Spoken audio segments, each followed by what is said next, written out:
With more on this seismic shift in the presidential race, we are joined once again by Tom Bevan. He is the co-founder and president of Real Clear Politics. Good to have you, sir. I love the polling. I check out your website multiple times a day. At this point, we do not have a lot of polling here. We just have a few hypothetical head-to-heads that were conducted before Biden actually dropped out. But they do show Trump up by 2 nationally over Harris. Very tight. How long until we can anticipate accurate polling between those two?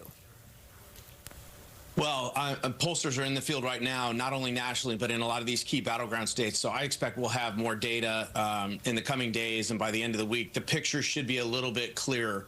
As you mentioned, the polls that we have thus far show Kamala Harris trailing Trump by about 2 percentage points. Biden was trailing by 3 when he exited the race. And so, and the limited polls that we have in some of these battleground states show Kamala Harris running a little bit behind Biden in Pennsylvania, for example, and a little bit about even with where Biden was running in Wisconsin. So we're waiting, as everyone's waiting, to get a clearer picture as she sort of introduces herself now as the most likely Democratic nominee. Pollsters in the field, can you put that into a timeline? Are we talking a couple of days? Are we talking hours? What does that look like?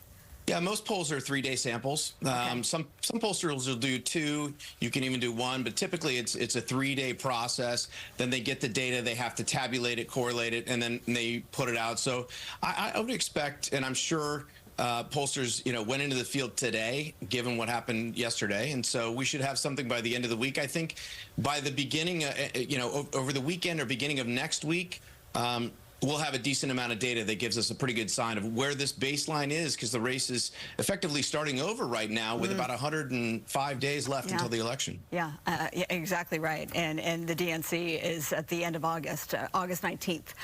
Okay, so what we do have, though, is candidate favorability, easy for me to say. It does not look great, though, for anyone, although both Trump and Harris, they do fare better than Biden. Here's a look at those numbers. Explain for our folks watching tonight what these numbers mean and why they matter.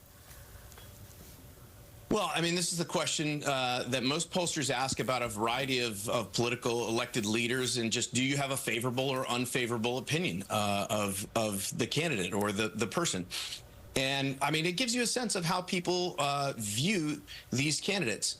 Biden and Trump were both viewed by a majority of people negatively, unfavorably.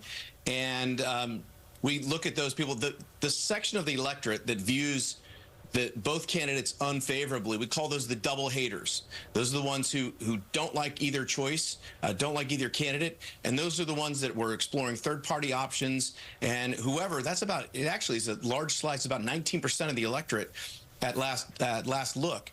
And so that's a crucial part of this election, is who's going to end up winning those double haters. Who will voters choose from the candidates that they, the best of the worst? Because the couch is an option, too, where they could just choose not to vote.